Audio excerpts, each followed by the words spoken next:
Iniwan ako noong best friend ko. Noong nalaman niyang mahal ko siya. Anong maipapayo daw ninyo? Siguro sa akin, hayaan mo muna. And ayoko namang i-judge yung best friend mo. Baka din natakot siya or nabigla siya sa reaction. Correct.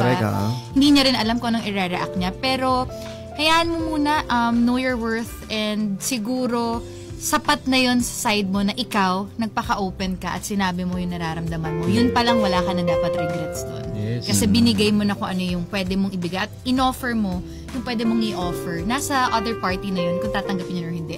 At Correct, kung hindi, oh. don't feel bad kasi merong perfect scenario or perfect timing si God.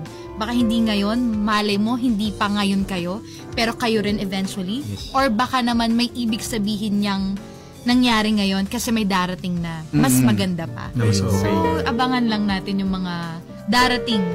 Yes.